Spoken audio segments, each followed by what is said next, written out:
So welcome back to another show. Obviously you already know we give you the latest in fashion, culture, and just everything lit. You know what it is. You know the vibes. And we do this before the noise, before the trends, and before the hype. And today we got a very special person with us today. Very special person in the building, guys. Y'all ain't ready. She's got one of the dopest names I've ever heard in my life. Yeah, you do. Honestly, drum roll, please. Obviously, she's had her brand feature in GQ. I just had to just put that out there. You know what I'm saying? Also, what else do we know about her? Do you know what? We know that she is one of the top leading brands for knitwear right now. Guys, you need to get into some of the pieces. At this point, if I could just put a little B-roll. Some of the pieces that we have seen and we're in the pleasure of seeing. Most definitely the pants. We love them. Exactly. And today, obviously, I don't want to take too much of your time. We got Delores in the building. Let's go. Hey. Thank you so much for joining us today. Thank you for having me. No, honestly, it's been great. Listen, guys, we need to show the trousers. Yeah, today, we get a zoom in on the fit. Yeah. So with that, we got some icebreakers for you today. We do. Just to kick off the episode. Just to warm things up, yeah? So I'm going to hit you with a wild one. Go on, Queen. I'm going to hit you with a wild one. Set off. You know, I'm going to set it off because we've kind of gotten acquainted. You know, you got Nigerians in the building. We know you're Ghanaian. So we have a topic that I think everyone wants to know. Which, I mean, I personally think I know the answer. Nigerian or Ghanaian jollof? Start it off there. This is not me being biased or anything. So I'm just going to go with Ghanaian jollof. Sorry. Okay, no, it's fine, of course. What makes you say that? Have you tried Nigerian jollof? Yeah. I think the flavour's different. Yeah. I think Ghanaian has a lot more like flavour. Okay, fair enough. You need to try mine. Yeah. Then we can settle that debate. Weird that I see Nigerians put butter in their jollof. Okay, not this Nigerian. Sometimes. But does that flavour though? No, but I don't know, it's a season thing. Yeah, it's more of a taste thing, right? Yeah. No, but either's cool, but just this Ghanaian one a bit more. The thing I like about it though is that you guys use basmati rice. Yeah, that's one thing. I'll give you props for that. Yeah, I'll give you props for that. To be honest, if I'm completely honest. Yeah, I don't eat long grain. No, neither do I. Okay, so obviously we know now she loves Ghanaian rice, Ghanaian jollof rice. Expected. And obviously we're gonna segue onto the, next quick fire question that we got for you. And if your friends could describe us, your friends or family could describe you as a person in 3 words and your fashion sense, what would they use? How would they describe you? Oh, that's funny.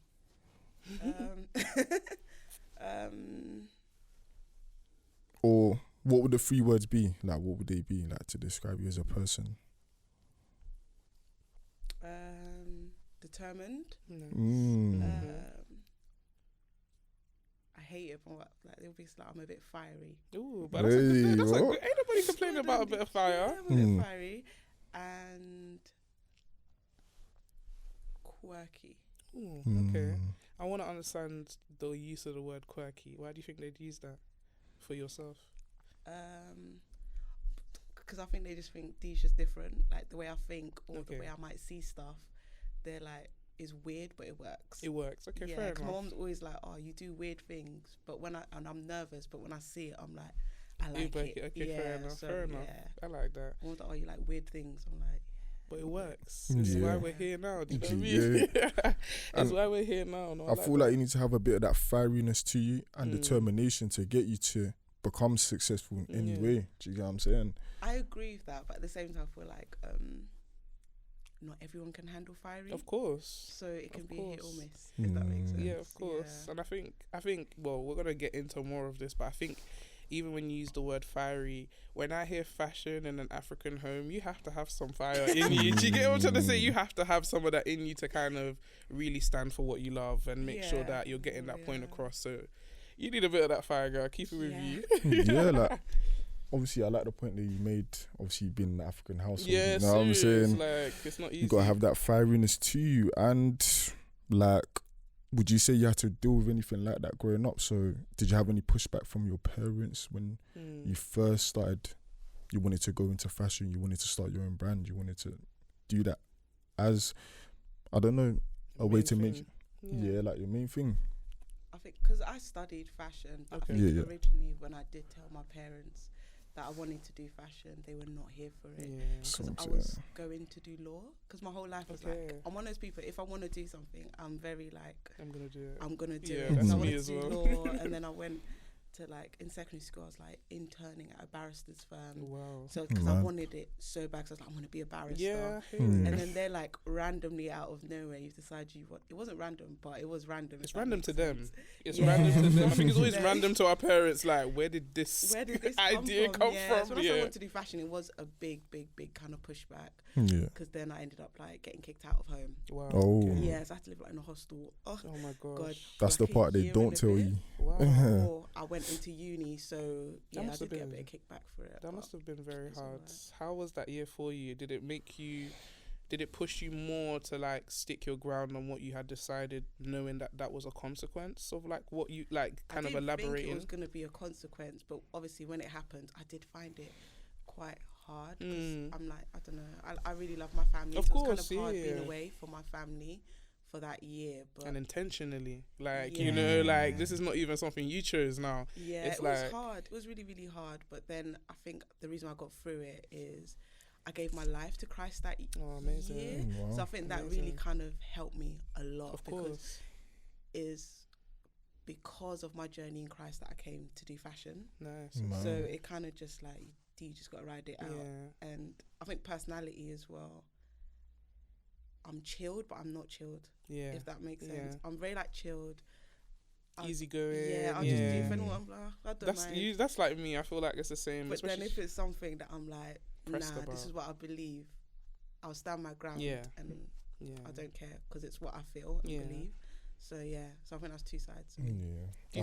Oh no, go ahead. No, land, didn't it? No, I was gonna say, do you feel like your personality now?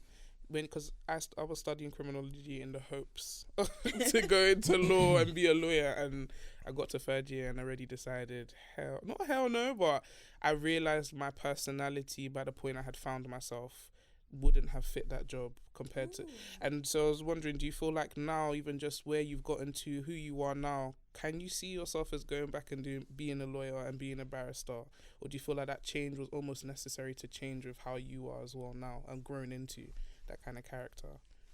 I think no. Okay. I could see myself being a lawyer. My family will be like, yeah, D, the way your mouth is, you can definitely be a lawyer. But it's one of those ones that I've had more of an opposite journey in sense of personality. So like I said, I'm very like determined.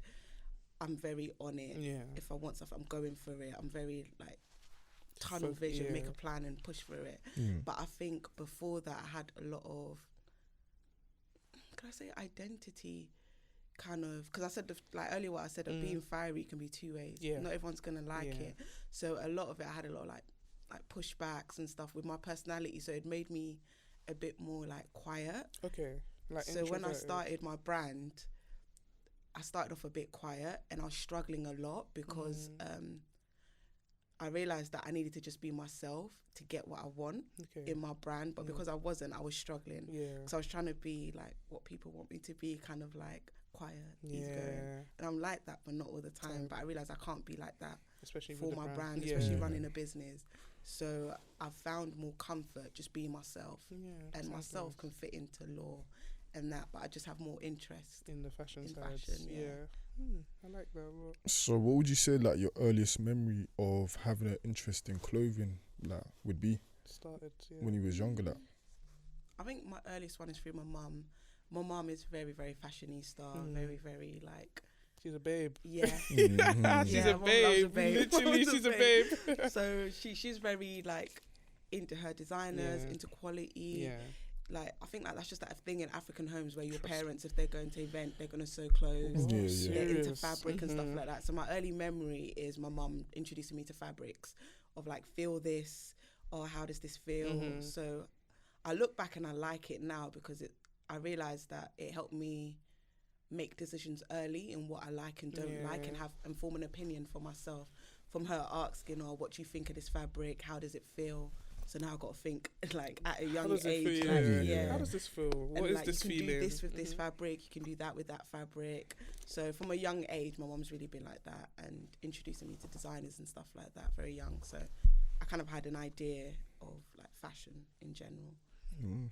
Okay. So at uni, I assume you had like an internship time, or like where you had to go like work with designers at a period of time. Is that how your uni course went, or how did it? No, because my uni course was only 3 years, and we didn't get an internship year. Okay, like most yeah, I know do. some do, don't they? So how did you kind of learn to do your outsourcing and like networking? If you get what I'm trying to say, is that something they kind of taught you during uni? I'm not the best at networking. Okay, I'm not gonna lie. Yeah, that's something I thought. Yeah, it's not the easiest thing to do. It's I'm not the best, but I think my course, again, I think it goes back to my personality, just being quite determined. In like summer holidays, I squeezed in, because my uni was in Lincoln, outside. Yeah, girl, you was she was outside, like outside. So then I had to think, okay, I live in London. That's my advantage. If I come back home, what can I do? Yeah. And bless my dad. My dad would like pay for my travel to do internships in the summer when I come. And then when I go back at Christmas, we had like a 2-week holiday. Yeah. I'd squeeze a 2-week internship in. So I'd just squeeze in internships every time I went back home, just finding them off my back, really. Okay, that's good. That was extremely helpful, doing internships. I can imagine. They're kind of getting to know you, know what you're about, what you want to do, especially at that time, probably when you're still in the process of like completing the degree, just your ideas, you know, it's good to be able to share them at that point with people who are doing it. You don't be shared. They don't really take your ideas. They don't be taking ideas? No? Wow, they don't really ask you a lot, like, but I think you've got to be a very like humble, and then you've got to be use your initiative, and you just got to use your eyes. Like, I learn a lot by just watching. Because I know that not everyone's free with information and not everyone likes information, so you just got to sometimes just watch your surroundings. And I'm really grateful for my first internship, because that's where I learned to do menswear, which I've carried on throughout the years. So I think he didn't teach me how to do menswear. I just kind of fell into it, and then I had to just watch and go along with what he's doing to learn. So, like, growing up, going to the tailor, looking at the fabrics and things like that, did you ever actually like go into the tailor itself and obviously see exactly how the process worked? Yes, I think when we went Ghana, when I was like really, really young, like 10, 11, and I feel like there's loads of little tailor hubs and stuff like that. So I think that's where I saw clothes being made, but it's not something that caught my eye and be like, ooh, I am a curious person naturally, so I would look and be like, oh, okay, but it's not something that I took in and was like, oh yeah, like this is it. It was just like, oh, okay, that's interesting, and then just left it at that. So was that mainly because you'd say at the time your mind was probably still focused on that whole law aspect and kind of wanting to be that kind of... So you weren't really, not to say exploring your creative sides, because what would you say, you know, like how everybody's got that niche, like we were just talking about our backgrounds, engineer, criminologist, you know, but would you say at that time like fashion was even a part of what you, as a passion, if you get what I mean, growing up, before you even got into it? Not at all. I think fashion... Because my mum, it's not nothing I took seriously, just like a way of life. Yeah, like, it just wasn't nothing that, like you can make a career out of this or anything. Especially I think being black and being from like a predominantly black area, living in like Stockwell, it's not really like... you don't know what opportunities are available and what can be offered to you naturally. So it's not nothing I thought I could do as a career as me personally. But I think it was when I was like in year 10 in secondary school, we had to pick up some courses, and I think I picked up textiles. I think I did DT in textiles. I've always been naturally good with my hands. Yeah. That's something that I enjoy. I've always enjoyed. I've always naturally been doing like really good with my hands, because that comes from my mum. Again, my mum's like really handy. My dad is hilarious. He's not a builder. He can't put nothing together. That sounds like me. He's like, I think stuff is broken. I'm like, oh gosh, let me go do this. Yeah. But my mum's like the really handy one. So from young, I used to like build like our shelves and stuff in the house, or like our cabinets and stuff. Like, again, I'd like build it with her. She'll get me reading the instructions. Yeah, that's me. Sometimes the instructions don't make sense. So now you've got to use your mind to put stuff together and stuff like that. So that was like a training without even knowing, if that makes sense. Like a critical thinker, yeah, naturally, which is a good thing. I learned how to put like this won't work, that, and I enjoy stuff like that. So I think that's the stuff I enjoy. And then I picked, so going back to year 10, I think I picked textiles for my GCSE. Is just something to do for fun. I think that was the sewing one, right? They sew a lot in there. I used to like textiles. So so then I remember that was my first time actually doing something clothes wise and doing something creative. So what I did was we had to create an outfit, and I've never like done that before. So what I did for part of my sketch, like you have to do sketches and stuff like that. My mum used to have these like African party magazines. Oh yeah, and they show you all the outfits in them. And people out and stuff. Mum used to love those. Throwback. Mum had collections. What am I gonna sew today? I feel like we still have a few at home, but then I would open the magazines and now look at the clothes, and then that's where I learned like development in garments, development in this, because I was like, okay, if I was to do a sleeve, how many ways can I do a sleeve? Like, how many styles? But then looking through the magazines, you'll see different ones. And then once you get a bit confident, I'm like, oh, okay, maybe I can change that way and change that this way. So then that's where I kind of started learning about designing through that. And it's interesting. These are all things I think we all have in our house, and like you take for granted. Even when you said it now, do you know how many magazines I've sat through as a child? Like they're just there, and I'm looking at the designs, or my mum's like, "Help me pick one." And then now you've got to think. No, it's true. Yeah, no, it's definitely.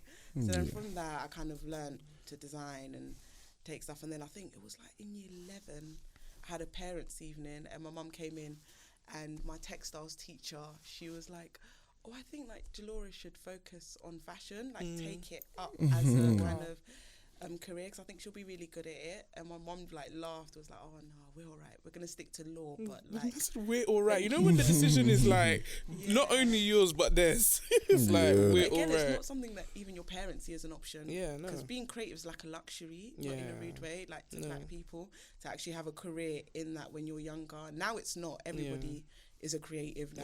Do you get what I mean? But back then, I don't think it was even a thought possible. So I think she was just like, okay. Yeah. And I was just like, oh. Yeah, because you're not really thinking of it that much. At all. So I was just like, yeah, whatever. What were some of the things you can remember, like either your family or like your parents saying to you when you then decided to actually pursue it?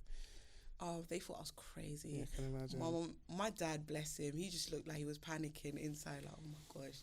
Because it really turned into a big argument with me and my mum. But my mum just thought I was crazy and that I was just living life anyway. On the edge. Living on the edge. Living crazy now. Like, oh, what is wrong with you? Have you lost your senses? Yeah. But then I think the decision goes back to, so I think I remember I told you I got saved just in my first year of college. So a friend like took me to church and I was like, this is all right. And then she started doing too much pressure, so I was like, relax, I don't want to go no more. But I would go, but just sit in the back quietly and just kind of listen and then just take it in. And then I remember I just started like praying really heavy on my career path, because I felt like, I don't know, I've always felt that whatever I do as a career path, it's a big part of my purpose. Of course. I don't know what my purpose is, like, to some extent I do, but some things I don't. But I just knew that whatever I was doing is part of my purpose. Of course. So I used to like really pray really, really hard. I'm like, God, like, what career path do you want me to go on? Because I'm a person that can do a lot of things. I can fit into a lot of things and do a lot of things, but it doesn't mean it's for you. So I was like, what do you want me to do? And I prayed. And then I had a dream. In the dream, it was like I was sitting in my mum and dad's room, and it was university time, so like it was letters coming in. And I remember my brother bought me a letter, and it was from a uni that I really, really wanted to go to at the time. I wanted to go Bristol uni. She was just trying to leave. She was trying to leave the Oh yeah, trying to leave London. I like experiences. I just want to experience life. So then I wanted to go Bristol, but to study law at the time. So then I got the letter from Bristol, and no, it wasn't. Sorry, it was like, I don't want to say the uni because it wasn't a great uni. Now you wanted to, but you want to go there, so it must have been great. No, it wasn't Bristol I wanted to go to, but the first letter he brought was from like a really rubbish uni. And then I opened it and I didn't get in. And I remember I was crying like on my parents' bed, like, oh my God, like how dumb am I that I didn't even get into this rubbish uni? And then I remember my brother's like, oh D, like don't worry, like there's other options. And I was like, yeah. And then he bought me a second letter. And in the second letter was from Bristol, at my dream uni. And I was like, oh, and then I opened it and they were like, oh, you've been accepted. So I just started screaming, like, oh my God, I've been accepted. And my brother's like, wait, for what course? And then I remember looking at the letter and it just said fashion. Wow, and I was like, that's a dream. oh, okay, cool. So then I woke up and I was dream. like, okay, this is what we're doing. Yeah, like, definitely. We're going in that way now. And that's crazy because from that moment, we're here at this point. Literally, like, that has literally transpired from it. Dreams are very important. People need to remember dreams. Literally, I always say to people, don't let me have a dream about you. Sometimes they do foreshadow things. No, seriously. I think I just grew up very, like, my mum is very spiritual. She trusts her intuition very highly. And she's always from small kind of told me to do the same, you know, in senses of, like, if I want to do something, as much as she might be against it, if I'm, like you said, like, I'm a very firm person and I can be a bit fiery. So if I, like, get a bit fiery to my mum because I really want to do something, she's just like, you know what, I know there's a reason why you're being so hot with me right now, you know. Push back. It's only now though, I feel like that's through a lot of trial and error and, you know, really trying to break this, like, her standard of what she wanted. And I think our parents, bless them, like, they're coming from what we didn't have. What we have now, they didn't have, you know, and I know it's only because of the best that they want us to kind of venture into what they know, law, doctors, this. But I think now, especially my mom's kind of having to come, because my brother's younger, she's kind of having to come into more of this new age mentality. My brother came the other time and he was like, I don't want to do uni. And the whole house vibrated. I swear to you, it went. If I had a child, my whole house is vibrating. But it wasn't because he didn't want to just do uni. He just didn't want to waste time doing a subject when he wanted to do a niche thing, which was like an account. He wanted to be an accountant. So he felt like doing A-levels and doing all these random subjects when he just likes numbers and maths, he didn't feel like it was necessary. And obviously having to explain that to my African mum, like, he basically wants to do the long way, and that's not a bad thing, you know, and that's like his choice type of thing. But it was very soul crushing for someone who's got the mentality that this is how it should go. School, uni's next, this and this. They've got their own linear. So it's nice to see that you kind of off a dream, which I think God sends us these dreams. You know, I legit think it was God. So I think no, honestly, the extra vim to stand firm. It's like, I know who's behind me. So like, that gave me the extra vim to just be like, oh, let me just go through it. No, I like that. And it's worked out for you in the end as well. So, you know, it was meant to be, I guess. We give thanks to God. That's what I was saying. Like, honestly, it could be different. So, like, I'm always saying that I'm really grateful that I get to do what I enjoy in life, because it's very rare for people to just do what they actually enjoy. So a lot of people are doing jobs they don't like, and it's sad. And I think we all pray for that moment, like getting to doing the job that's within your like spirit and hoping, within your spirit, to literally just, you do it effortlessly, you know. And that's something I can definitely tell by your brand. You do it effortlessly. Honestly, I feel like a lot of the designs, a lot of the pieces, even the collections, like, they're quite effortless. And I feel like when we were talking before, and we was talking about like doing things like fashion, especially doing it as a, like, because you have the passion and the genuine love for it, people can see that through the products, the response. That's honestly, really nice. So I definitely can feel that from your brand. So it's well done. You. No, honestly, I love it for you. Like, I'm glad it started that way, even though it wasn't the smoothest journey, you know, like to get into where you were. All of us kind of have to go through those bumpy parts. You know, like, but it's a way that you're able to sit here and smile and tell us the story. You know, like, honestly, see, once you can tell someone a story about crying, you know you've healed. You know you've healed, man. Yeah, you can laugh it off. Like, we thank God. And obviously, with you saying that, and obviously the stories that you have been able to tell us, you've done it in a very, I'll say, in a good way that's easy to interpret and people can easily digest. I just wanted you to just walk us through the projects that you've done, which was Home Is Now But a Dream, I Sometimes Dare to Recall. Oh, cool, actually. Yeah. So, like, obviously just break down the story behind it, and like, how did that happen? Like the pieces in the collection, like, how did it come together? Because I always say that, like, people always call that collection. It wasn't a collection, it was literally, so I was doing my master's now. And what's your master's in, if you don't mind me asking? I did it in fashion knitwear design. Nice, okay. So going from someone who's never done knitwear before, and then I started my BA, and we got to do a bit of it on there, and then I ended up being good at it. And my lecturer's like, "Oh wow, like, you're really good at it." but I didn't know that they offered knitwear as a major degree choice, like in MA. I'm like, who does that? Yeah. So I ended up doing that, and on the course, I remember we had to like look at projects and look at stuff. And naturally, I'm just a storyteller. I enjoy reading. I enjoy stories. Too, And I feel like every branch, one of their main purposes is to tell a story. So I was looking at the Caribbean migrants when they first came over on the Windrush, and it was from an experience. You know, it was from an experience that I had when I was. Do you remember there was like the big looting thing in Brixton? Oh yeah. When there was like big looting and stuff, and we were just watching it on TV because Brixton's just down the road from me. So we were just watching it on TV, and pops up one of our neighbours' kids that we all know, and we were just like, oh, why? Why? Your face just like, disappointment, and then they even deflated. like when he got caught as well on it, they followed him going caught. So it's like you're just constantly on TV for it. But I remember just sitting there thinking like, oh, like, he's from a Caribbean background, and I remember just thinking, oh, that's so sad because like your like grandparents are here and everything, and they fought so hard for you, like for every like especially black people in general, no matter what Africa and Caribbean you are. They were a driving force to a lot of things, of course, in the UK for black people to just have. So it was just like they've done all that work, and you've just gone and just done that. And thrown it like, in. Not for a bin, but just a little sprinkle of like, what are you doing, like their sort of thing. So then that started making me look at Caribbean migrants when they first came over, but I started researching. Everyone kind of does the same story, but I thought, what angle can I take it from? So then I started reading more and more, and I found a story by an army guy that came over called Enrico Stennett, and he talked about when they came over, they weren't allowed in houses and stuff like that, so they put them in bomb shelters in Clapham.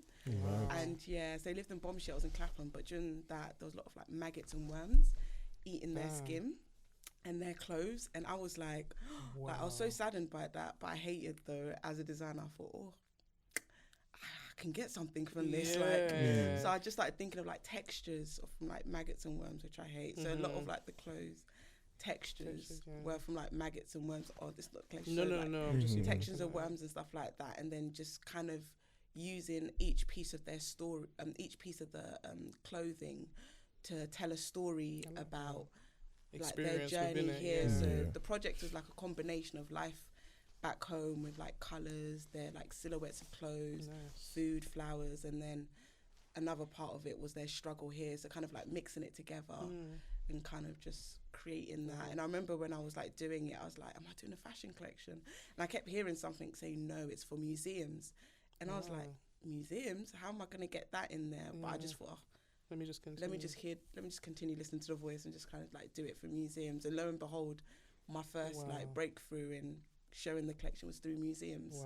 So so it was kind of like really cool experience. This voice in your head, can I borrow it for a few days? Because it comes like it's telling some good things, you know. Trust me. It's amazing. It's amazing. It's amazing. Honestly, I feel like it's nice to know that like a lot of your journey has been like yourself, but you've been guided by something higher than you. And I think that's why I feel like a lot of your work, for me, just having a conversation with you makes a lot of your work to me make sense. You know, if that makes sense. And it's just like, because like I keep saying, everything seems very intentional and very like in a positive way, you know, like the pieces are getting the messages across. So even when you're explaining to me the idea behind that collection or that piece, you know, that project, it makes sense. I'm an empath a bit, so I naturally feel a lot of like people's feelings and emotions, but I just need to feel some form of connection with it. And once I do that, I think, how can I put this in a story? Like for me, the Enrico Stennett one's it's not a nice story, but I managed to create something really beautiful out of it. Because I think when you think of maggot and worms, you're not going to think, let's make textures of clothes of that. It wouldn't come across like that. But that part really resonated to me because it was a big part of their stories. It's a part that's never been really told or never really been shared. So it was like, wow, like you guys went through this and you still kind of pushed through to be here and allow so many things to happen for us black people in general, just not Caribbean. So I thought, oh, I like this. What can I create with it? So I think I just have to have a connection with the story emotionally. And then I can take it, what can I do with that, if that makes sense? Like, I would compare that to that. You see, when an artist has their heart broken and they write the best, they write the best music in their whole life. It's essentially the same thing to me.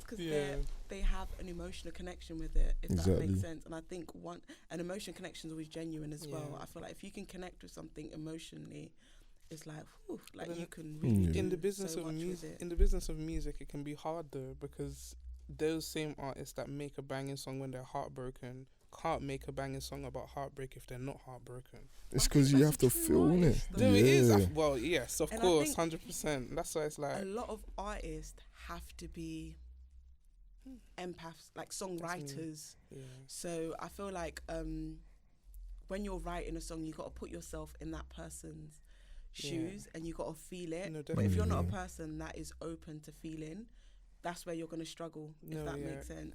So I think you've got to be, I think the only bad, it's a pro and a con with just being an artist is that you have to constantly allow yourself to be open so you can experience things to then come out and do something.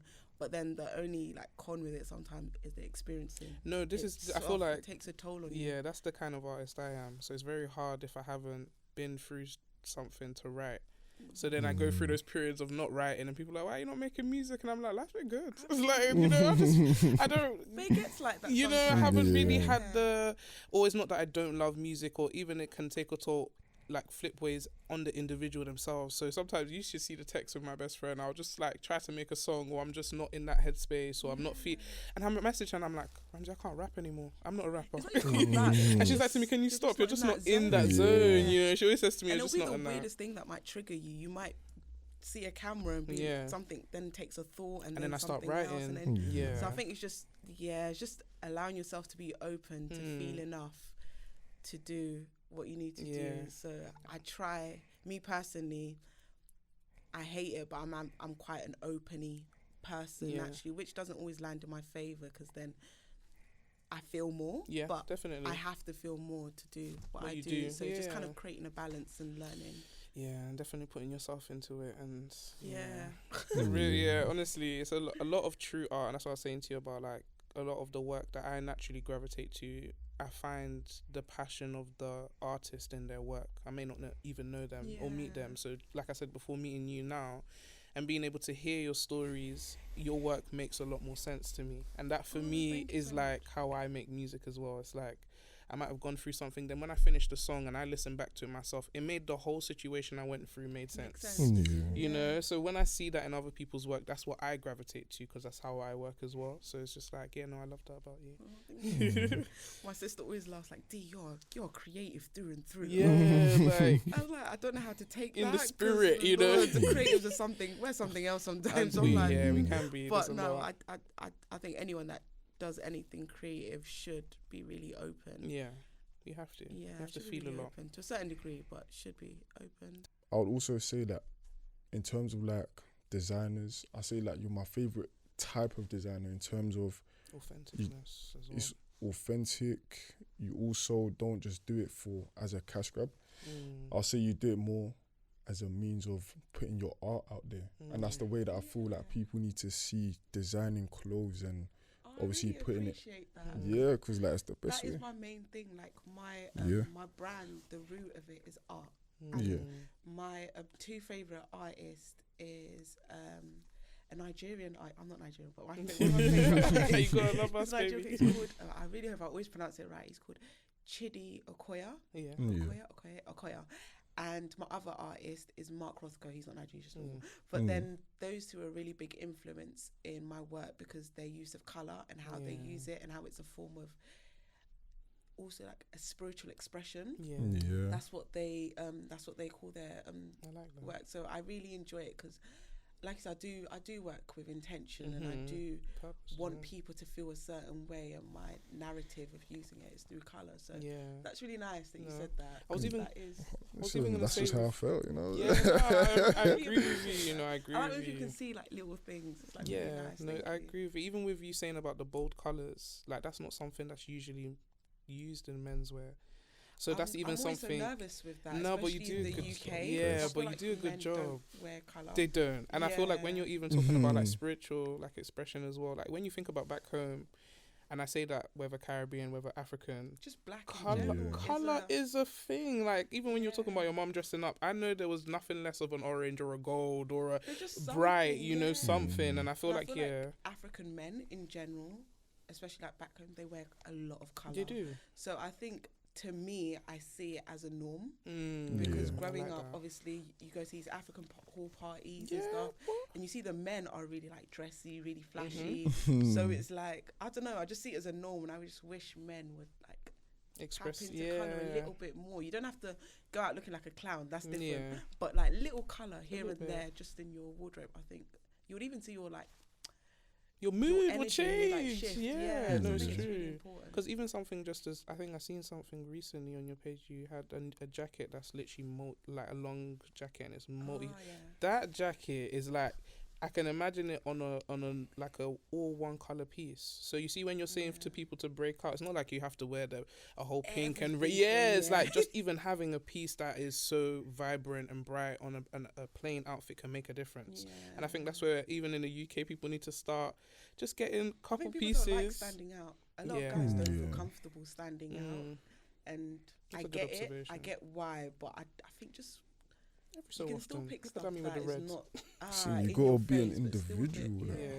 I said, look at Dummy with the reds. You know what I mean? Like Dummy's coming with the red and that. I liked it because it's colour and it's not like nothing clownish or nothing. It's just a normal jacket, but just some colour. Like, you find that it's usually all the black ones sold out or the dark greys are sold out because that's all they want to get. Listen, the word of today has to be intentional because I was intentional with what I saw. You know what I'm saying? When I picked this out, and I'll say that the way people need to think about just, you know, dressing up and things like that, they need to be more expressive. A lot of people don't really know themselves, and that's literally the main basis of the problem. Like, that's why I feel like a lot of people don't wear enough colour. Not because they may not necessarily want to stand out, but just more, they might just not exactly know who they are, the exact look they're going for, and the type of person they're trying to be and portray and, you know, give out there. Obviously, you believe in obviously you're Christian, I'm a Christian as well. And I'm also quite a spiritual person too. And I believe in like frequencies. So like when you wear a certain thing, there's a certain frequency that emits and it draws certain people towards you and repels certain people against you. So because not enough people might not have that knowledge, they might just not, they don't care too much about it. Yeah, exactly. They just don't even know how to put colour together. Exactly. I think even just putting clothing together to make it fit. Like one thing I'll say is like you grew up with a lot of inspiration from your mum. That's literally like where I don't dress like her, but my mum like is, oh my gosh, she is like me in the extroverted, the max. OTT like, and I grew up my mum being like a nurse, so they're always in uniform, you know. But like the day, you wouldn't believe, especially when I was small, my mum was still at uni when she was pregnant with my brother. So she was really doing a lot. She was at uni, she was doing placement, she was pregnant. But you would see like the day my mum wanted to go to the library, like say it's her off day and she goes to, she'd come downstairs in the maddest dress, and I'm like, where are you going? Oh, I'm going to the library. I said, wait, no, honestly, where you go? And for her it was more that because she's, you know, like she's working all the time. The moment she gets to put on some of the clothes she has, she wants to feel like the brightest star, you know, like herself. She wants to make sure she's bringing some life back in because she's working and, you know, like I said, she's a nurse, so she's always in scrubs. It's not even a job where you're wearing your own clothes. To go back to identity, you're saying, kind of just being herself. Bringing it back. So I noticed that she expresses herself through clothes, and that was something that I learned to do, especially growing up in London is not easy. It's not easy. So like a whole identity crisis and like kind of finding who you are, insecurities and stuff like that. And once I kind of broke through those things, I saw the joy in making sure like if I leave the house, I'm wearing something that I feel great in, you know, or I'm feeling good in, so that when I step outside, it's like nothing matters but me. Like, I'm good because what I'm wearing is good, you know. So it's because you're emitting a high frequency. Just a high level. So like, would you say in 2016 was that like what you had in the back of your mind? So trying to add colour to the scene into menswear, is that what made you decide to create Delores by Delores? Or no, not at all. What would you say? Did me. Okay. I like that. I do stuff that I feel good inside about. If I feel like a bit funny, I'm gonna have to step back a little bit and just think, why do I feel like that? But a lot of the time I do follow my gut intuitions, and I know it sounds cliche, but it never does lead you wrong if you genuinely listen to your intuition. So it wasn't that, I'm bringing colour in. I was like, this is my interest, this is what I like. Let's see if it works. Kind of thing. And I like that. It work, but let's see if it let's just genuinely see if it works. I wasn't like intentional, I'm doing colour, but I feel like it's just a part of who I am. My brand, I think I named my brand DeloresbyDelores because it's an extension of me. I was just going to ask you. I was just going to ask you, normally people separate their brand from themselves. But my brand is low-key. It's you. Low-key, it's high-key me. It's you, do you know what I mean? Yeah, I like stories that. I want to tell, things I want to share. So I just, and I find like it has that stamp of authenticity. Because it's like, because the brand is genuinely you and it's an extension of you, it's like the stories are valid from your research, from your perspective. And that's how I see it. Like I can validate your stories through your work, which is nice. I like that.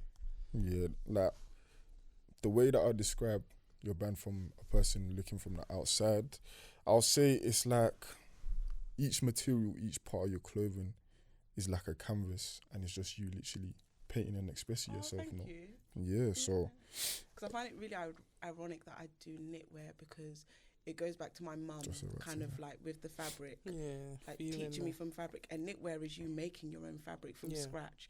So it's me kind of like designing my own fabric, what colours, what print, what everything I want in there, and then going back to my mum, introducing me to fabric from young. And so it's just naturally just kind of fell into evolved place. as well. I mean, I was born, my nan owned a fabric shop in Ghana.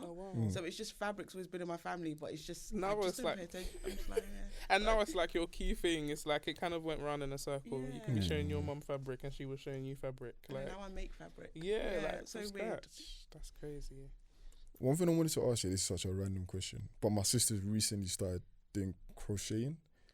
Yeah, like randomly out of nowhere. I love that for Debbie's sister. And do you know what's funny? I'll call her like a grandma, and I'll call her like a granny. Like, why you know what I mean? Until you make it cool. So like, did you start off doing some crocheting? Like, do you do that yourself at all? Like literally, I just never did knitwear before. I've never had an introduction to it. Never did anything. And then when I got to uni, the reason why I chose my uni, which I love so much, was I know that my skill is a practical. I like working with my hands. So then they offered on the course you can do knitwear, a bit of pattern cutting. We did millinery, we did sewing, we did how to build a collection from the beginning, so doing mood boards and how to storytell through the mood boards, which I love my uni so much for. And then also like the writing aspect of fashion as well. So my course did everything, and I'm like I said, if I'm doing something, I'm gonna go all out. And I always knew that I wanted to own my own brand one day. So I was like, this is the course for me. Let me pick that, and it's gonna teach me all aspects of fashion.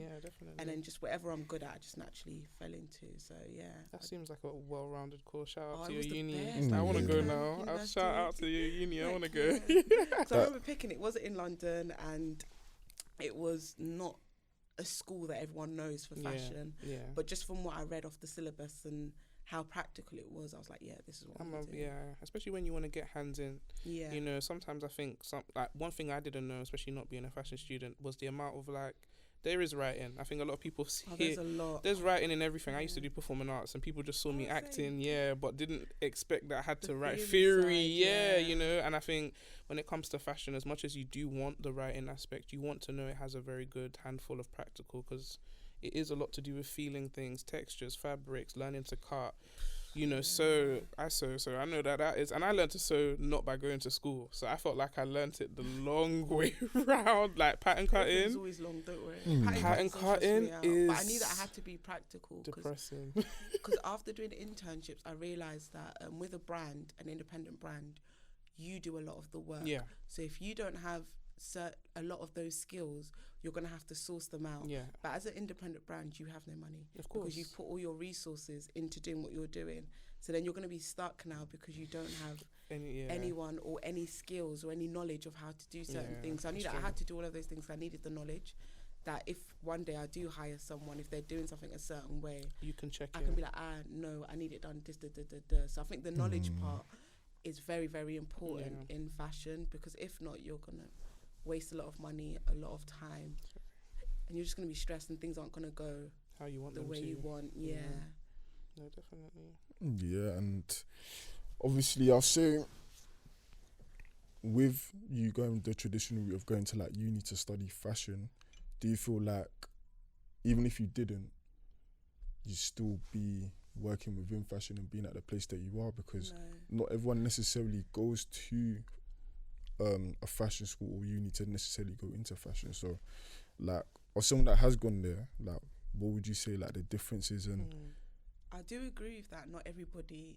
needs to go, but I'm very pro education. Because I'm just going based off my experience. I feel like without my uni education experiences, I wouldn't be where I am today, because it allowed me to learn so much from the ground up, and you learn certain skills, you build certain relationships. Like till this day, I still talk to my lecturers and my tutors from my first degree and even my second one as well. So if I'm like, I remember a project I was stuck on, I quickly messaged my old lecturer. She got back to me like, okay, yeah, try this. I love that. Like when I was setting up my studio to like equipment and stuff, my knitwear equipment, I didn't have any. My uni like gave me them for like dirt cheap. So a lot of my knitwear stuff is all from there. So I think uni is not just about getting the degree, but I think it's very much about the skills you learn, like in the sense of life, and how you talk to people, how you interact with people, the connections and stuff like that. So I think uni is more of a life thing, not just the educational. It's not just the 3 years. And if you're lucky enough to get on a course that you can actually learn skills and learn certain things from, I would be like, because my sister hates uni, but she by force she went and got a degree, and now she like does a lot of like PR and stuff like that, and marketing, because she did more of a business thing. But she's like, the stuff that she does now she's always like, oh, I did that in uni. I learned some of that in uni. So you do take a lot of stuff away, but it's just how you use it and what your point of view of it for. But you don't necessarily have to go uni, but I do think that it helps. And I think having a degree, like fashion, because it's seen as a creative thing, but the further and deeper you get in the industry, people do kind of check accolades. And what school did you go to? What did you? Okay. What did you Fashion tips 101. So it might seem like, you can do anything, but I think because because like a lot of like, girl, speak freely. Popular. Sometimes a lot of like popular. Someone like Virgil, I think that a lot of people gravitate to him because they're like, oh, he didn't go uni for design and blah blah blah. But I just think, Virgil did do architecture. Like, a lot of architectural people are in design, like especially in fashion. And I can see why, because obviously they've learned certain things, and you can see some of those things in there. So I think everyone should kind of like not look over certain things.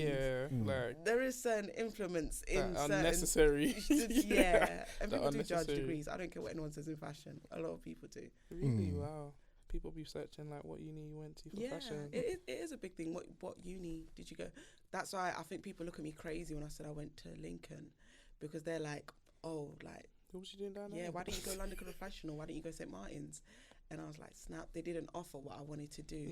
So they're like, you're crazy. They would have took the name instead of the actual thing. But then when I went to Nottingham Trent for my master's, people loved that. Oh my gosh, the esteem, the claim, Nottingham Trent, you did your M8. So I can see the difference. So Oh gosh. So you see how we've been like talking about you using, I'll say, your designing as a vessel for you to express yourself. Let's cast our mind back to like, let's say 2020 during lockdown. And you know, everyone's going through a difficult period.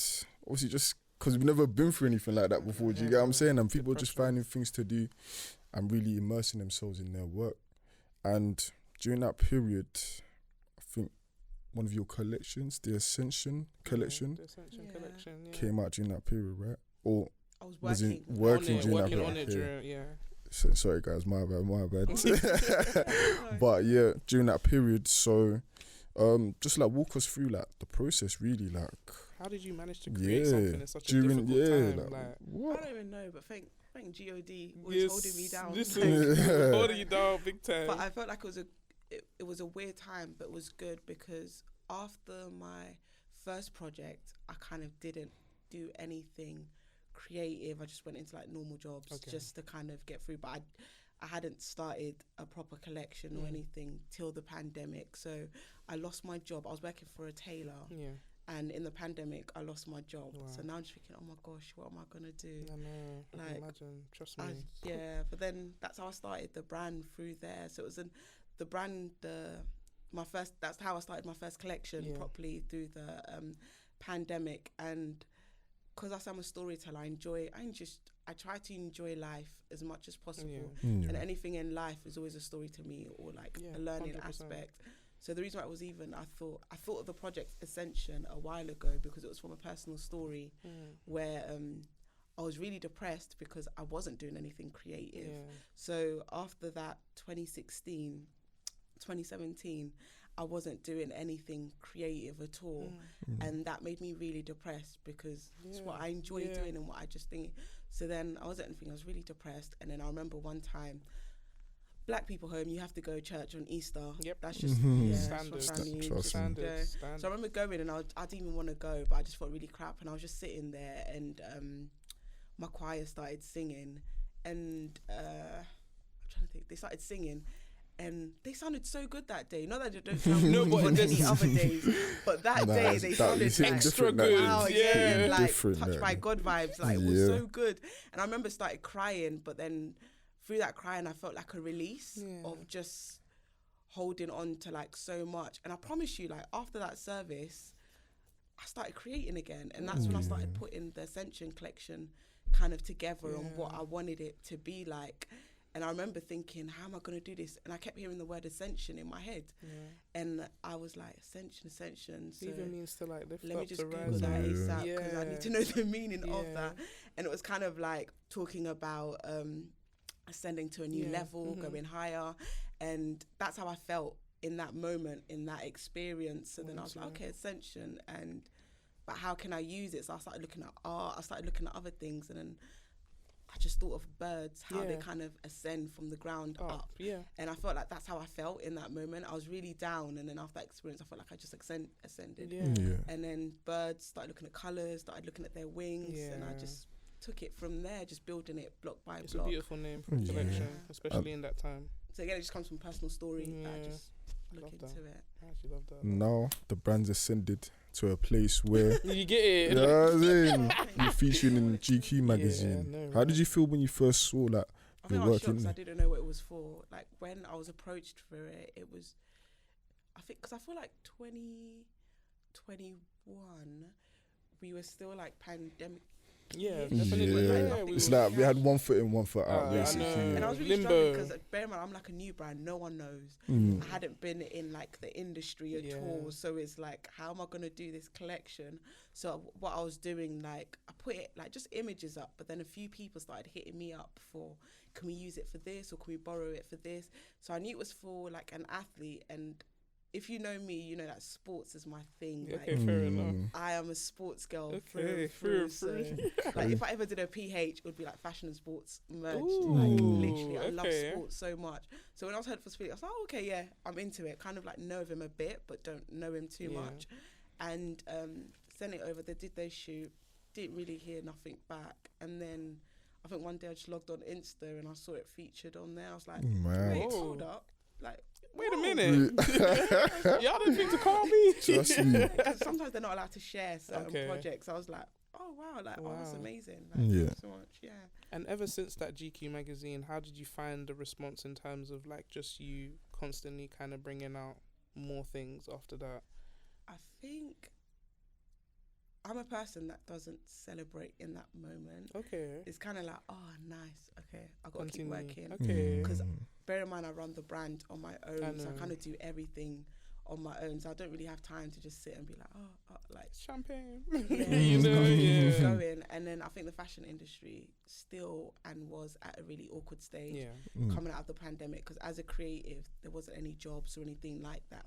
So everyone was just trying to find their foot, which I think slowly, like it's starting to bit by bit. So it's me more learning the business aspect of it and learning certain things and just kind of implementing it here and there as I go along. I must have seen like one of your pieces on one of my favorite artists at the moment, favorite DJs, especially in a Mapiano space. You guys must know what I'm talking about. Major League DJs, like that was pretty cool. How did that come about? Because again, it was just a stylist just hitting me up, and I'll be real, I didn't know them like that like because I'm not heavy in the Mapiano music like that at the time. Now, but then I didn't know. But then I've heard their music, so like cool. But I didn't know it was like who they were for that magazine like that. So and then that came about. So how important is it for you to like work with stylists or have a good relationship with stylists? Like, I think it's very important because obviously they're the link that between gets the clothes to some of the artists. So I think it's very important gauging relationships, but a lot of it, I think it's very important you gauge your relationships with artists and clients if you can get directly to them. Do you get what I mean? Because sometimes stylists might not want to use your stuff, but the artist might be like, nah, I want this. So by force it's going to get on. Do you get what I mean? So I think it's a good balance of building relationship with stylists, but also you got to build your own relationships with some of clients. Because I've had like other like people that I don't personally know them, stylists have worked with them, but then for something else they've just hit me up directly, and then we've done our own thing without. So I think it's good to build relationships with everyone in the industry, but it's your brand and you've got to make sure you're building relationships with other people as well outside, if that makes sense. Of course. Would you say that's one of the biggest lessons that you've learned so far, like on your journey? That sounds like a big one. You can't rely on anyone. Even a stylist. Even the stylist, I hear it. You cannot rely on anyone. Rely on yourself and God, but you still have to be in relationships with people, but you have to do a lot of the work. Could you say there's any favourite stylists or artists that you have worked with? No. No. Would you ever do a collaboration? I've enjoyed everyone. I wouldn't want to pinpoint anyone. I've enjoyed everyone. Yeah, like would you ever want to do a collaboration like in future? Like let's say I'll just throw a name out there, like someone like Martine Rose or something. Let's say she hits you up and says, "Oh, I love it." Do you know, that would, I feel like your two brands would go so well together. Like then, because she's amazing. Like she's got a really good eye. Like so, I think I would love to do collaborations if it makes sense. That's all. If it fits both brands. Because I've learned to stop doing things because I like it. Because sometimes, even though my brand is myself, I've learnt to still see it as its own thing. Brand is brand, and you are you. Me, if that makes sense. So certain things I might like, but it doesn't align with my brand, and certain things aligns with my brand that I'm like, oh, okay, I would have not thought of that, but it aligns with it. If that makes sense. How do you differentiate that? And I think that's something I ask because I'm a very personal person, so anything I create is always an extension of me. Like how you've kind of said, stories are, I feel like every experience in life is a story to be shared. If you get what I mean, that's how I see life. So how do you always make sure that you are on the same line as your brand, but not also taking away from yourself? It's a very fine line. Like I can imagine there's a thin line of like, oof, it's hard. There might be some artists that I like and I listen to. For example, oh no, I hate saying things, but I might like and I might listen to. But if I look at it aesthetically, you're not my brand. But I enjoy your music and I like it, but you're not for my brand. That's it.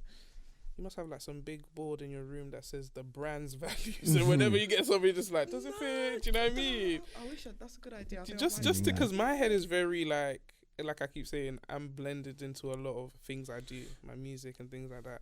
But being able to like say, is this gonna fit the brand? But Queen likes it, you know. I hear it's a lot of trial and error, and I think you've got to be okay with trial and error in this, because if not, you probably won't do a lot of stuff because you'll be like scared. So it's a lot of trial and error. Seeing what works and what fits.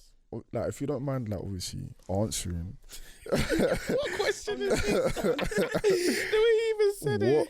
Would you say, like, a person that fits within a brand and what in your head, you see them looking like? Like, what is the ideal person? What are they into? What do they look like? What's their style? Who fits the brand image? If you get what I mean by that. I wouldn't say a person, but I think it's more of a personality. Okay. Someone who is quite confident, someone who enjoys clothes, enjoys quality, someone who is maybe a little bit creative, and creativity comes in all forms. You don't have to be a musician. You could be a writer. Yeah, definitely. Like, there's poets. Yeah, you could be so many things. I think someone who's like quite confident. They don't need to be loud, but they like their clothes to speak for them. Yeah, I do. So someone like that. Yeah, that's a great description. Sounds like you're making clothes for me. Sounds like literally, like, I like my clothes to speak for me, if you get what I mean. And I think we're speaking about being in a society where fashion is, I don't know, I would say London's fashion is, they could do more, they could do better. You know, we could deal with a bit more colour and a bit more life to it. But I feel like with that kind of expression of person, you can almost hope, as much as you're looking for that person, you might even create a couple people like that through your clothing.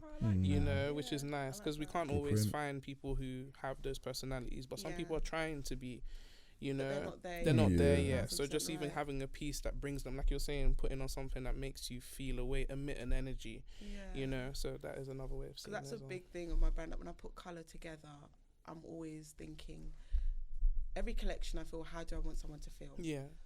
And my way of making people feel a certain way is using colour. Yeah. So every colour that I use is intentional, because I want people to feel a certain way using those colours. So it's true. A lot of work must have gone into the colour theory, the colour wheel. Not really. I'm just a person. Like, I think it just naturally comes to me. I enjoy colour. I always laugh when, like, I never tell people this, but I always, like, when I work with colour, I do taste colour. So it's like, I might put something, I'm like, oh, this tastes a bit bitter. Put this together. Oh, this tastes like nice. Or this feels nice. So I do use, like, my senses and stuff. Yeah. I use all of me, like, in, like, colour selection and doing work and stuff like that. So the colour bit I really do enjoy. It's just a part of who I am. It comes natural to me. Like what colour tastes the best? You know, I want to know what colour tastes the best. No, it depends. It's the mixture. It's the mixture. I have one major question. What are you most proud of up until now? What's one thing you'll say you're most proud of? I think just having a brand. Yeah. Because it's something that I've always wanted. From when I said I was gonna, like, do fashion. Yeah. I want to own my own brand, and I think sometimes it looks and feels impossible throughout the journey. Yeah. But I always knew that I'm gonna do it. I don't know when, but I'm gonna do it. So just to actually have one and actually slowly working it and slowly just getting my work on the scene, it's a big thing. I'm happy with that. I'm really happy. We're proud of you too. Literally, we're proud of you. It's only up from here. So. And what advice would you give to any other young designer trying to get into the industry? Be patient, work on your craft, and I think a lot of people that I do see, a lot of this generation, everyone wants to be seen. Yeah. Like, everyone wants to, like, oh, I'm doing this, I'm doing that. No, you don't even need to share anything. Work on your craft quietly. Do what you're doing, and gradually it'll get there. But I think a lot of people, just patience. Yeah. Patience is something that misses a lot. Patience is what I missed a lot. And now I'm, like, always learning it, like, just be patient. I tell my, listen, that's like one of my biggest, like, things to learn last year was patience. And I think still learning every day. It's not easy. It's not, especially when I think as creatives, the things we like are ever, like, they're fast paced, they're fast moving. The fashion industry, like, creativity comes with, everyone wants to be seen with a side of hint of fame. Yeah, no. And the being seen bit is really not all that. Make sure your work is good, because when you do get seen, you don't want people sitting there and be like, oh, the work's dead, but they're nice, or this is dead, but it's a big hype. Hype always dies. Like, you could be the biggest brand, your hype will go. Like, Prada's a brand that I really do love. At one point, no one was checking for Prada. No one was really talking about them that much. So they've, like, come back again, and now they're like Prada's back up. Listen, you get what I mean? Do you remember when Burberry was a big brand back in the day? Hype's gone quiet, but you can never doubt Burberry's quality. And people are still buying. The design aspect, so they'll always have their core customers of what they're buying. But hype comes and goes. But just make sure your product is always good, if that makes sense. Yeah. And what would you say to people? You did say something that I think is, like, something I would probably personally ask, because I'm not really good at it, but I think a lot of people might not be too. When it comes down to like, as much as someone can focus on their brand and, you know, like, or focus on what they're trying to do, how do you break the confidence of trying to network and then starting to see the quality in your work to share outsource? If you get what I'm trying to say, I know people can see you, which is fine, but as you grow, what advice would you give to someone to like start branching out and seeing their work past their room and where they're making it? I think you gotta not be scared to put your work out there. And I know essentially putting your work out there is kind of putting yourself out there for criticism, but everyone's got an opinion. So I think as a creative, you just naturally, you have to have the strength and the confidence to just put your work out there. And then once you put your work out there, I hate it because I think last year I would have never done a podcast. Because I never wanted to like be a face of my brand. I just wanted like to be behind the scenes, designing and creating good stuff, and then just put the product out there. But then obviously now I've gauged that you can't hide, like, especially with my brand being called your name. So I can't hide. So it's also kind of like not being scared to kind of get yourself out there as well. So I think overall is overcoming fear and overcoming like, because fear equals limitation. So if you fear, you limit yourself so much in certain areas, and even things that were going to come to you, sometimes you be in fear, you step away from it instead of like going for it. So I think a lot of it is overcoming fear and just taking the first step to just put yourself out there. I love that. And don't be scared to reach out to people as well. Even if you get rejected, cool, you've reached out, if that makes sense. Just done the first part. Don't be scared to reach out to people. Delores, obviously you've explained to us that like doing knitwear was not what you expected to do in the beginning, but obviously delving into that and being a black woman doing knitwear, which I feel like in a sentence is a controversy itself. How has it been for you as a black woman, just even being within that niche, that space? Have you come across any challenges, or has it been quite an accepting time, like, I don't know, entrance into that, if that makes sense, you know? I think what I do get a lot more is people being surprised at what I do. So I think the own assumption, like there's a lot of assumptions when people first meet me, what do you do? And I might say, they're like, so then they'll kind of assume, so you do streetwear or stuff like that. But I think streetwear's a natural thing. No, I know, but that's just such something, like... they'll think I do like more of an urban brand, and then I might show, like, no, this is my work. And because I'm like, just like, this is my work, sort of thing, like, you did that, and like, wait, you're doing knitwear, how, why? And I'm just like, it's something I enjoy. For me, knitwear, I don't see it as kind of knit, I see it as creating fabric. It's just a different form and a different way of doing it. But I think I do get a lot of surprises, like, but then I kind of know what the what the look is for. So I think it's just kind of just looking past it sometimes and just be like, And I can imagine a lot of people hearing knitwear think woolly jumpers. Do you know what I mean? Like, and I mean that in a very general, if you don't know fashion too much. Like, I think there's so much you can do with knitwear, but the only knitwear that's been presented in a way is like woolly jumpers. Or they'll be like, I can get that from Tesco. I can get that from Primark. And I'm like, okay, go on then. Please do. Like, it doesn't do nothing. Like, okay, go on. Like, I've sat there, designed prints, designed colours, and put everything together. And it's more to it than just a mass-produced piece of clothing. I think it's more the assumptions and just little comments of you're black and you do knitwear. I think is more that. In the beginning, I think I was a little bit thrown off. Because I think it got, especially I think on my MA course, I was the only black student on my course, on my whole MA course throughout. So it was all right, but then I think there was a lot of stereotypes put on me in the beginning from just assumption, and then when it came to work, sometimes we'll be like, you can only do that, and it's like, no, I can do that as well. So I get pigeonholed sometimes, but I don't know. It's not something I take personal anymore. It's just like, This is why representation is like really key, because like you being there has now been able to give the people in the class and even like the lecturers themselves a different perspective. Because let's say, for example, they do get another black student that's a woman as well, they'll be able to know how to handle and actually like not try and pigeonhole them. So it gives them like a broader perspective and being able to handle those things. And on top of that, you stepping through that door and showing other women of colour that they can do it as well is something that's inspirational. And that's why I feel that representation is very, very, very key. Because I told you my sister does crochet and she's into it now. I love that. I'm like, so I can't crochet, so I'm like, oh. Do you get what I'm saying? That was the first form of anything I know how to make from small. My mum used to teach me how to crochet. It was so like, I was like this little 5-year-old sitting and crocheting with her, from small. Exactly. And so now, I'm literally, when I get home, you already know what I'm going to do. I'm going to show her about you. And now she has someone to look up to and see that, okay, cool, there's a pathway into the industry through knitwear. So yeah, that's why it's very important. And I'm happy that you're in that space for that reason as well. Obviously, as well as you express your art as well, but also the representation too. Yeah, I like that. I think now that I'm in the position, I kind of deep it more. Yeah. Like the representation, because I've always been very big on representation, because I remember it hit me properly when I was in secondary school and we were doing like work experience. So loads of different people came in from the industry. Yeah. And I always wanted to do law anyway, but it was just nice hearing other people.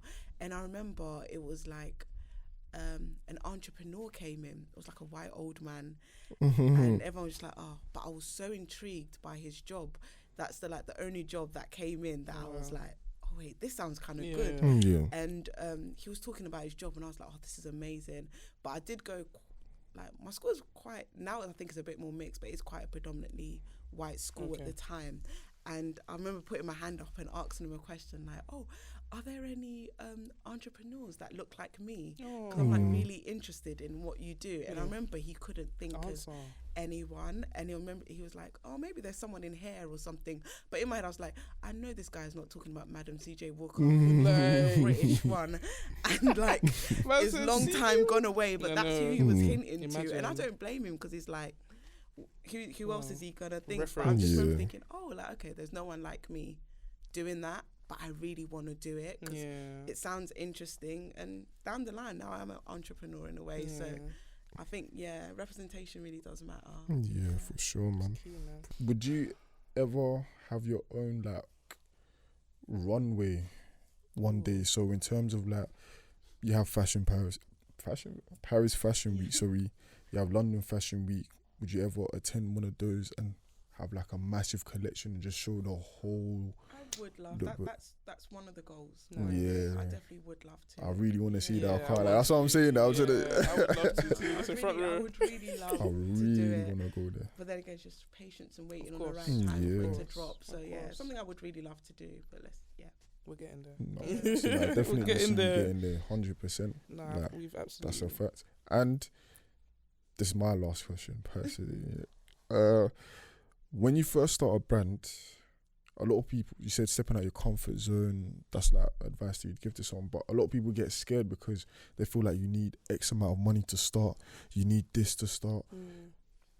Would you say that it's really expensive, to start a brand, or would you say you have to find a way to source materials at a cheaper price to make it work for your situation? Do you get what I'm saying? Because some people think, you need like £10,000 to start a brand, but you might think contrary to that because you might have not done that yourself. Realistically, you need money to start a brand, and especially what level you want to do it at. Because I think mine's a bit more on the luxury end. You do need money. I wouldn't say you need 10, 20. Like, you could have £1,000 and you can work a product with that, and now it's up to you how you work that product. You can have £200 and get a good product, and just depend how you work the product. But I do think you do need a little something just to start. And then once you start, even if it's one product you've made from that, there's a million ways you can use that one product as a starter that can generate something more else. To make something else. That can generate something else. So your mind's got to work like that, if that makes sense. Okay. So I realistically, you do need money. Of course. But I'm not saying like millions or grands. You need a little something just to make sure you've got a good product. And then you can take it with that one product. You can push it. That can generate other ways.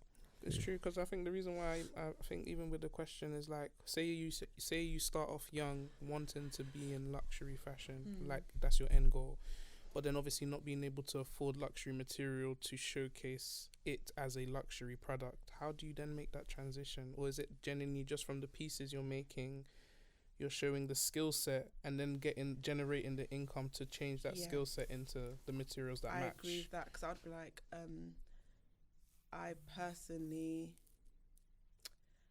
I think you just gotta have, like, okay, let's say for material, you just gotta have a good eye. There's loads of cheap material that look expensive and that is really, really good. Okay. You've got to have a good eye for materials, or have just a good skill set or something, just to show that this is where you're trying to go. Because your materials might not be expensive, but the skill set that you have is a lot of value. Okay. If that makes sense, and you've put that value into the product that you've done. Yeah. Okay. It's going to be seen by the right people eventually. And again, it goes back to being patient, because you've just got to do the product and now just work it. But just be patient as you go along, if that makes sense. Yeah. No, I hear you.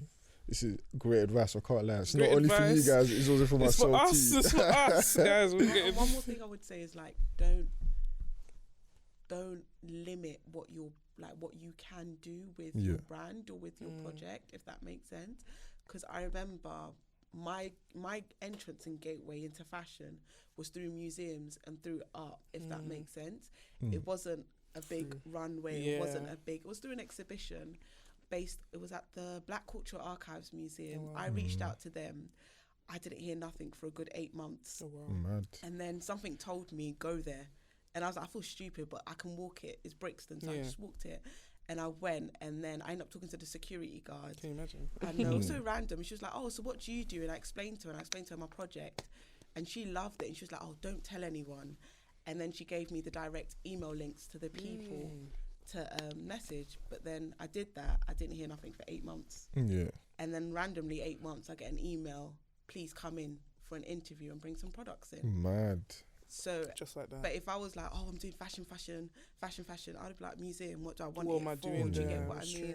So going there, I got an exhibition, 3 talks, and I was meant to have like a 1 month exhibition. I ended up having 6 months at the Black Cultural Archives Museum. And then it led to, I love her so much, Doreen Foster. I always say she's like a big help for me, even just getting a studio. She really pushed me after she met me. Like, okay, you need to get a studio. You need to try get a mentor. You need to, and I like her because she would just tell me what I need to do, but she wouldn't do it for me. Yeah. Now I have to go and research where to find studios, research mentors, research this. So it was a good thing. But after that, she gave me my first ever London Fashion Week presentation now. So it led from art to fashion, where I got a whole presentation for the museum. She gave me the space for free. Drinks, this is how you do it, She came, like, I got my studio before the exhibition. She came round like, okay, I can see you're a bit serious from what I told you. So I think never limit yourself through what you can do with your product, if that makes sense, because there's so many other doors. And through that, like my brand, we as if there's loads of us, we get commissioned to do. So a couple of things that I've done is through art films, where I've done costume for art films. So recently there's one poet, he's done a visual art film where I've done the costume for one of the main dancers for it. And right now it's like an exhibition in Venice. So now my product, and it was for a big architectural fair out there. So different links. All these things overlap. Don't limit what you can do. So after that, he's doing I did another one for him that's going to be in the 180 exhibition there, and then another one. So it's kind of like, don't limit what you can do with your brand, and you got to find what that thing is with your brand. Because from the beginning, I knew art is one of my first loves. So it's naturally just something that I fell into, and it's kind of continued, and it's something I enjoy that I get to do as part of my brand. So don't shut any doors of what you can do. Some great advice, guys. I'll definitely say a big takeaway from that is networking. Step out your comfort zone. Still not good at networking. But we're getting there. You network your way into a gallery, so you're pretty good, don't you think? I don't know. I just think she's being humble today. She's being humble. She's getting guidance for a lot of things. I was like, God just be guiding me low key, high key, man. So I'm just like chilled. Yeah, and confidence. Yeah, that was a big one as well. Definitely. Especially if it's not confident about your brand as well. Yeah. You know, I think that's the main thing, because a lot of us, personal insecurity comes, like, it's life, but especially when you're creating something from your heart, you know, something that's genuinely your story to tell, it's the confidence in it. And I think just you believing in it so much, it makes other people have to believe in what you love too, you know. So yeah, I think that is a big takeaway. I'm almost like, I don't want to gatekeep, but no, we're sharing. So like, it's an amazing conversation. Yeah, like, it's been really nice having you. For sure. Like, I was gonna just say one more thing. You want to ask another question at me at this point? it is. I've got to get this from my chest. Go on, get it off your chest. So, a feature on our show that we have, it's called Spotlight, where we'll give accolades or, you know, speak about somebody that has helped inspire us, or somebody we want to give recognition to who we feel like isn't really getting enough, you can say. So is there anybody that you have in mind, like a young designer? Spotlight of the week. Yeah, Spotlight of the week. Listen, I wouldn't say no one inspires me. It's just they're my friend as well. So I just feel like my friend. She does knitwear as well. Oh wow! And it's so funny when we met like years ago, and then we met up again just before the pandemic, and we both wasn't doing nothing creative, and it was really nice meeting another black girl that did knitwear. Yeah, I can imagine. So it was like, oh my gosh, you did knitwear. We met when we were both waitresses. That's it. We were both waitresses, like not doing anything creative, and then now like her brand like is doing so well. She does knitwear, but she does women's wear. Okay. She's called Selena Knits. Okay, nice. And she does some really cool like pieces, and she's UK based as well. So I think that'd be someone for people to check out. Like, would you be able to describe some of her pieces to us? Yeah, I think they're very colourful. Okay, so she's a bit sexy. Ooh, you know, okay. as well. So you'll definitely stand out. It's very feminine. Nice. So I think it's something that's opposite to my brand. Yeah, so which is nice really though. Cool to shout her out, like her brand. You guys must have the most Knits. interesting conversations in terms of like, because you're doing such opposite spectrum. Like you're doing men's, she's doing women's, but it's still knitwear, which is where the middle love is. It's like so that must be really nice. You could do so much with knitwear, so I think it'll be interesting to see her point of view in knit. So yeah, definitely check her out. Guys, check out Selena Knits. Selena Knit. Yeah. That's Insta, IG. Yeah. Yes, guys, okay, check her out. Let me see. Show me some faces. Found it. Yeah. Ooh. Okay. Well, you know, when they said sexy, they meant it. Yeah. Oh wow. It's been on some exciting projects with Bia. You know, the B-roll. Yeah. Like when she came to London, she did that Bia video. Yeah. And then Karichi's altered a couple of her pieces as well. And this is just her pieces like pandemic. So I want that. Yeah, this is actually dope. My birthday's next week. I need some. So, guys, the pieces I'm seeing are almost so individual. I don't even know how to describe them. Yeah, I was trying to find the wheel. Like, okay, think about. Okay, we see everyone doing this whole crochet thing, right now. Yeah. It almost gives me crochet, but it's not crochet. Yeah. This is where I'm like, I don't know how to break it, but the colours are wow. It's like traditional like silhouettes of like corsets and things like that, but literally crocheting it. That's like the type of vibes that it's giving me. And which is what I really like. It's like an interesting take on someone talks. I always talk about Virgil Abloh every time, and I'm gonna do it again. Bring him up. But he's got a 3% rule where you literally slightly change something by 3% to make it stand out. Exactly. Yeah, it's like one knit technique that she's used, but she's used it in multiple ways. Multiple styles. That's something I like. So it's like a little link. That's just her brand now. A lineage between them all. I love the pieces. The pieces are very unique. Puts it into a nice niche, honestly. Very feminine. Very feminine, very sexy. A modern knitwear take on some of the pieces brands are mass producing. And I say that, if you get what I'm trying to say, like these are like this is where that I would see the origin like stem from, and then you know the mass production after, because she makes everything herself. Yeah, she's still a one-man brand, like one-man person, her brand as well. Does she do customs? Yeah. Really? Wow. I should have known this earlier. You trying to get something? Listen, my birthday is, but no, like I would love. You see this flamingo dress? Yeah, I love it when she wears it because it looks so good on her as well. It looks so good. She's so shout out Selena. Trust girl, me, keep they doing got what Selena, you're doing. man, every time. Every time, that's amazing work. That brings us to a natural conclusion of things today. Obviously, we appreciate our guests coming on today. Yeah, thank you so much. The time with us today. Thank you so much for having me. No, honestly, it was really nice to have a conversation with you. We appreciate you for bringing the knowledge, letting us know more about your brand, and even giving us real insight into what the fashion industry is like as well. Yeah. So, yeah. Gotta give you a big round of applause.